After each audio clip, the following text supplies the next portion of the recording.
Naging makulay ang pagsisimula ng Pasko Fiesta 2022 sa Davao City nang pinailawan na ang Christmas display sa City Hall. Naging mas maningning naman ang gabi ng opening hatid ng lead stars ng GMA Afternoon Prime na Unika Iha. Tunghayan ang mga kaganapan sa report na ito.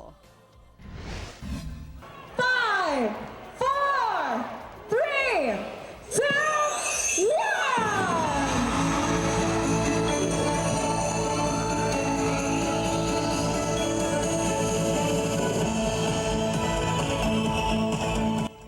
Nagliwanag ang San Pedro Square nang pailawan na ang Christmas lights at ang 45 feet na Christmas tree sa harap ng Davao City Hall sa pagsisimula ng taunang Pasko Fiesta sa lungsod. Naaliw naman ang mga Davaoenyo sa 3D video mapping light show sa City Hall facade. When the little boy did, he saw fairies flying, toy soldiers marching with the... Kung kaya't dinagsa talaga ito ng mga Davaoenyo at bisita, lalo na at bumalik na ang in-person na mga aktibidad sa Pasko Fiesta. Nalipay!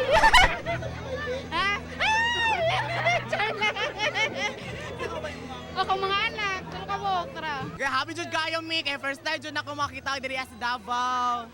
Kinagiliwan din ng mga Davaoenyo ang pagtatanghal ng Christmas magical performances ng mga Davaoenyo.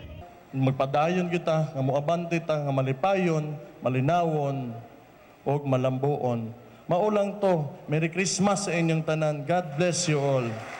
At bilang pasasalamat ng GMA Regional TV sa walang humpay na suporta ng mga Davaoenyo sa mga programa ng GMA, nakisaya din ang inyong kapusong estasyon sa selebrasyon sa pamamagitan ng lead stars ng GMA drama na Unika Iha na sina Kelvin Miranda at Kate Valdez.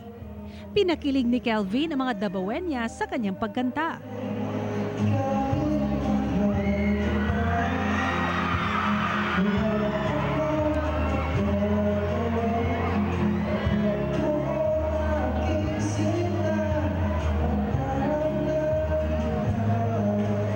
Mas lumakas naman ang hiyawan ng nag-duet na sina Kelvin at Kate on stage.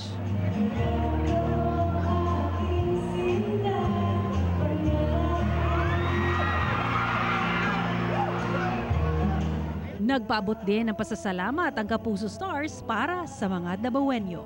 Ang wish ko lang para sa inyo is sana paunlarin pa rin natin yung pagmamahal, kapayapaan sa isa't isa nang sa gayoy maging payapa rin yung buhay at kapaligiran natin. Ang wish ko po para sa inyong lahat ay happiness and healing, mentally, physically, and emotionally. Maayong Pasko mga kapuso!